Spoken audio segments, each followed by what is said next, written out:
I get eager staring at the bench, a pile of microcentrifuge tubes in one hand and a budget spreadsheet in the other, and you're wondering if you should spend the extra cash on a high-speed unit or make do with the older, slower model you already have.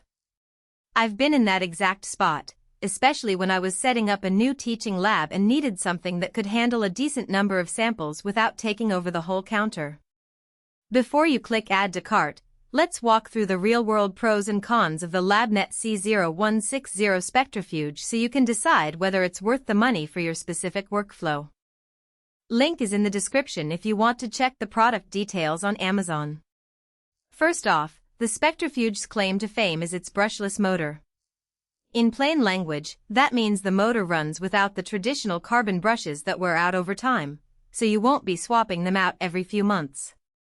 In a busy environment, think a molecular biology lab that spins dozens of PCR preps a day that translates to less downtime and fewer surprise service calls. The maintenance-free label isn't marketing fluff, it's a practical advantage because you can set the unit to run a batch of 18 samples, walk away, and come back to a cleanly separated pellet, not a noisy, overheating machine demanding attention.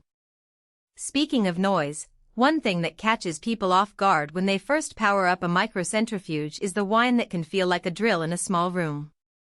The Spectrafuge is unusually quiet. In my own testing, I could hear the gentle hum of the unit, but it never rose to the point where I had to pause a nearby discussion or shut the doors to a shared workspace. That quiet operation also keeps the bench area cooler, which matters if you're already juggling incubators, heat blocks, and a hot plate. You won't find the unit ratting out the whole lab with a high-pitched scream each time you spin a sample. Now let's talk footprint, because space is a premium on almost any research bench.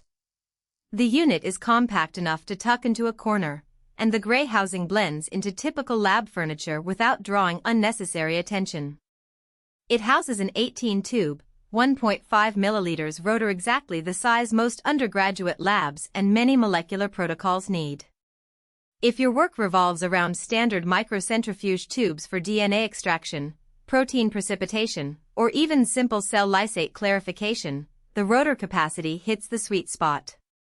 You can load all the tubes you'd typically run in a single batch, which cuts down on repetitive loading and unloading. High maximum speed is another buzzword that can be confusing without context. The Spectrafuge reaches speeds that generate a respectable force, enough for most common protocols like plasmid mini-preps, spin-down of PCR products, or quick sedimentation of magnetic beads. I've found that for these kinds of applications, you rarely need the ultra-high forces that a research-grade centrifuge offers, you just need consistent, reliable spin times and the ability to program the run.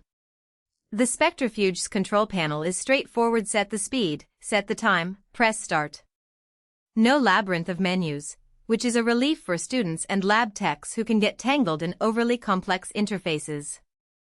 Who should consider buying the Labnet C0160? If you're running a teaching lab, a small biotech startup, or a diagnostic facility that processes a moderate number of samples each day, the Spectrafuge hits a practical balance between performance and cost. It's especially handy if you're replacing an older, noisy unit that's started to emit that familiar cough sound as the brushes wear down. The brushless motor and quiet operation extend the lifespan of the device, so you won't be stuck with a costly replacement cycle. If you need to spin 1.5 milliliters tubes in a quiet, low-maintenance package, this is a solid fit. On the other hand, there are scenarios where the Spectrafuge is overkill or underdelivers. If your work requires larger tubes, say 2 milliliters or 5 ml, this unit won't accommodate them because the rotor is fixed for 1.5 milliliters tubes only. Labs that routinely perform ultracentrifugation, high-speed sedimentation of subcellular components, or protocols that need forces well above the typical 10,000-15,000 G might find the speed ceiling limiting. In those cases, you'd be better off looking at a more specialized high centrifuge, even if it means paying a premium. Also, because the unit comes in a standard gray finish, it won't stand out as a premium designer piece if aesthetics are a consideration for your lab's visual setup, though that's a minor point for most practical users.